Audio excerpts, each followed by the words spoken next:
you've been a pastor under a nature. We've heard about so many miracles, testimonies of this. The blind received the sight, the crippled walked, this one.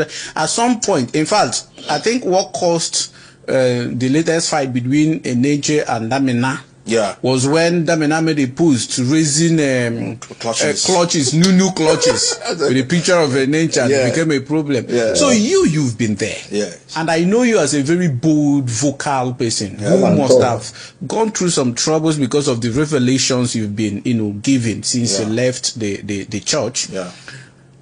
Tell us, these miracles, are they true? Have you witnessed any of them? Like, can you confidently, categorically state that the miracles are real, with every single iota of conviction in you, that some of these miracles, or all of them, are real? Even if it is some.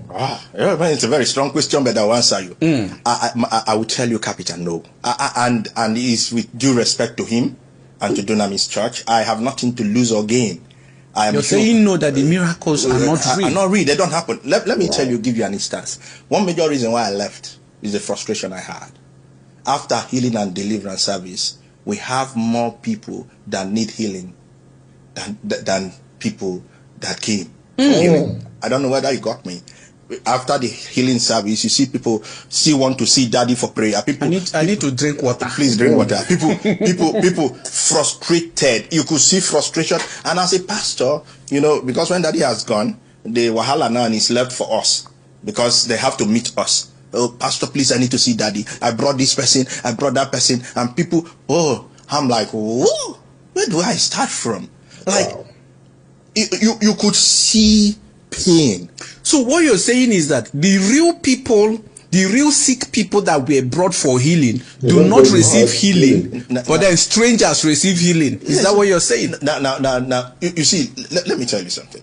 When you're on the stage, it's different from reality. Okay. When you are in a crowded atmosphere, charged with, disco light and bam, bam, bam, or the music is slow, your emotion is being tapped into. It's different ball game when the lights are off and you have to face reality.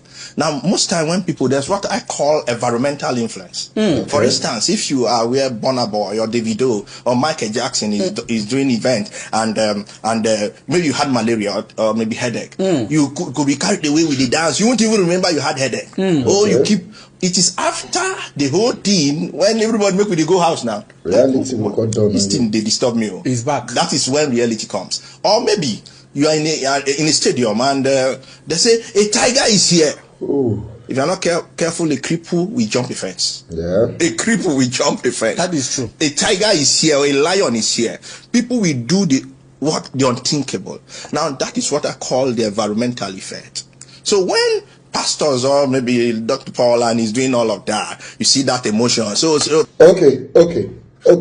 In case you don't know who this man is, his name is Abraham Daniels. Because when I saw this video, the first question when I asked myself is, I would say, sure, say this guy now, pastor. You understand? I would say, sure, say the things when he talk not true. What level of connection does he have with the church for him to be able to tell us things that's happening there? So I went to do my research and I found out that he was even arrested recently by the church. He had been sent to prison before because of these same issues with the church. So I'm going to break them down. In 2020, him and his wife, they get problem for house. He was a pastor with the church. The wife called, he carried the matter, go church. He didn't like the way the church was involving in the matter. So he came on Facebook and asked the church to hands off. He said many things against the church at that time. The church now call go police. Call accuse him of giving false information about the church. Police call arrest him. He was driving a 2004 Toyota Corolla. According to him, one of the time when Pastor Paul mentioned the trailer, he called the accident, Corolla caused spoil. When church arrested him now, they remanded him for Suleja prison for 3 weeks. Long story short, dragging him forth and back, the church go agree, say they go get agreements. They will settle out of court, the two of them, the church and himself, Pastor Abraham Daniel.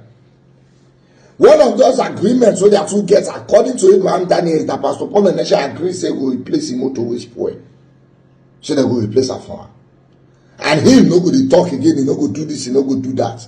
The both of them agree. But today, Pastor Paul and Nesha never replaced the Toyota Corolla 2004 model wey they drive.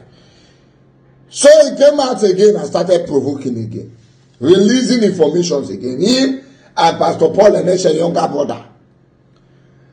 The church went back to police station again and they invited him to come. On Tuesday last week, the 7th of January, he went back to police station based on the invitation of the police. Now they detain him again.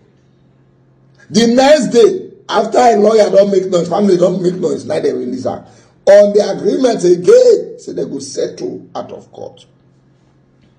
My question is, if this guy does not have strong information about the church and he not hold the church for balls, why is the church opting to settle out of court in a peaceful agreement? They say when mosquito land for your blockhouse, you will not say not everything that they handle with violence. Some of them peace can attend to it. The only reason why the church is opting for a peaceful agreement with this man is because they know that he has too much information. That makes me want to believe the things he's saying here. Now my life as a Nigerian, I've seen a lot of miracles happen in church, but I never seen one way happen to one I know before. The only one when I see one I know testify, I call the person say you say you get shoulder pain. Then they pray shoulder pain come from you when they go gym every day, but long story short. I've not seen one cripple when walk when I know or when we know. Now so I was having malaria. One pastor appeared to me in the dream and touched me. I used to have cancer. Where pastor prayed, now the cancer has dried up. I had HIV, now my report is negative. But in the time of Jesus Christ, the Bible talked about people that they knew, everybody knew in the area that was born blind. And when the Lord involved, they see. The Bible talked about mad people where everybody over there say this one they crazy. And when the Lord involved, they were. But these days miracles where they know they add up. Anyway, long story short, I've told you the reason why I have to believe Pastor Abraham Daniel. No man will say things like this against the church and not go jail if you not get strong things to hold. But he's saying them and it's going scot-free, and the church is asking for a gentleman agreement. That makes me suspect a lot of things.